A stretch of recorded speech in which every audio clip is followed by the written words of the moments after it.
Is good. Water faithful. Is good, yo. Let's talk about this King's Raid because I really did enjoy it, and I honestly at least wanted to get it out. I didn't know when I was gonna do it. I watched it at work.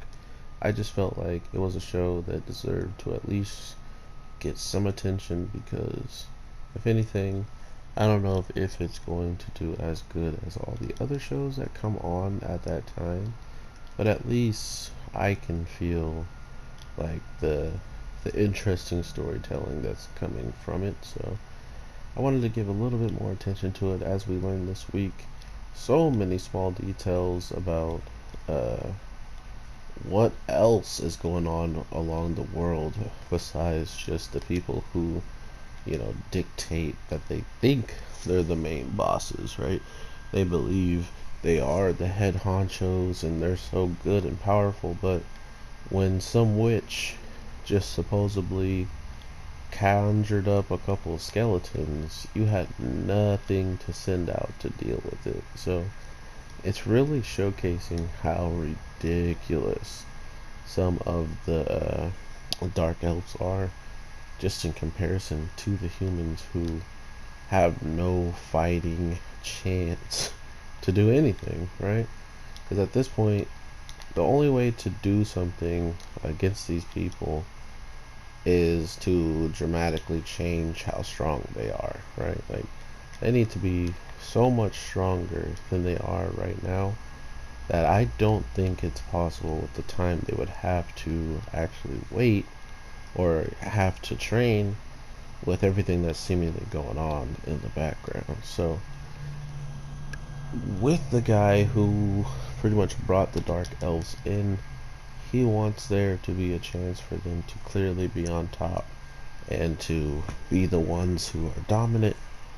But that's what the Dark Elf already has planned. He doesn't even just want to take over and have these people be side by side. Like, they don't want to be treated equally. They want to take everything. So why would they need this guy who seemingly is human, right? Like, why would they need someone who's actually human to slow them down in the process of actually taking the throne and sitting on the crown, getting the crown and sitting on the throne?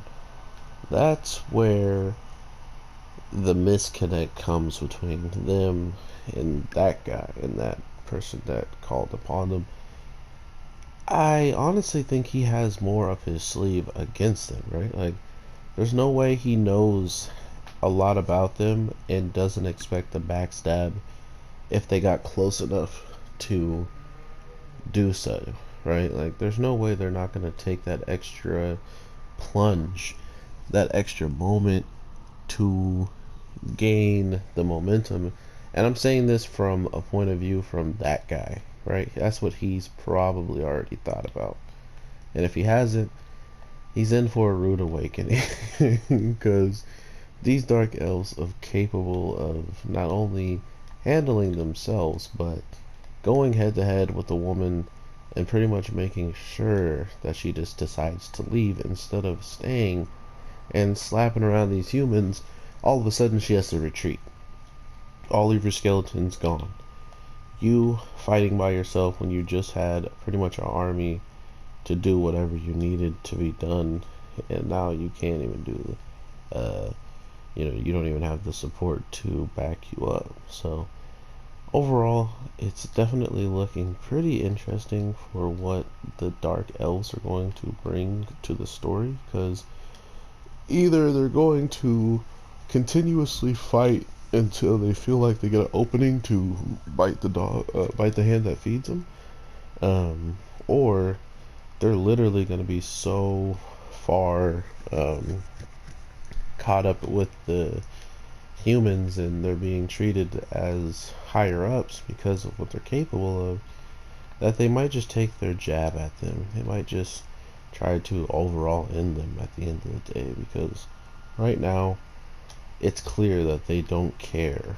If any of the humans had died, they just needed to make sure they bring back some kind of proof that showcases, yeah, we did what we were sent out to do, and we didn't bring anybody back of yours.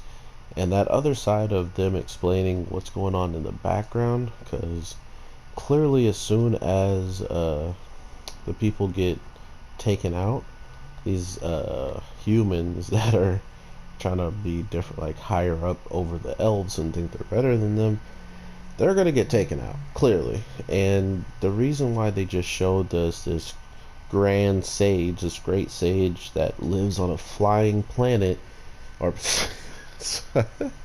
a flying island.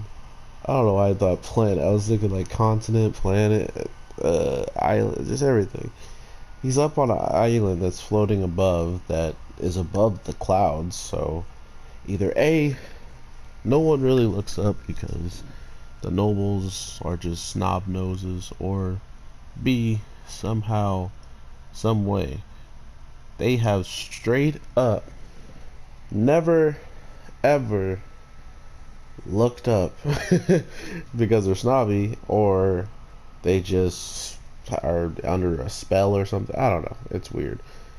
And that's kind of what I'm saying, because I think either they are in the same boat as the Dark Elves, where if they ask the people up there, hey, if you can you guys come help us, they feel like they lose their pride or something, or they just don't trust sorcerers as much, because like they said as well, whenever my name is brought up or I am known as who I am, trouble seems to follow.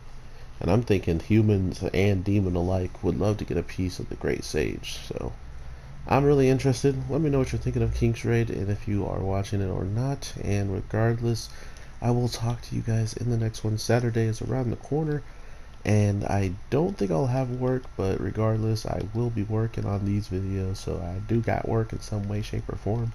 But that's my fun. That's the fun stuff. So I'm not even tripping. Let's finish this with the ultimate, and I'll talk to you in the next one. Peace. I said I'm gonna end it with an ultimate, not you, buddy. Let's get it. Wow, he's gonna hit me with an ultimate. Wow, he is okay.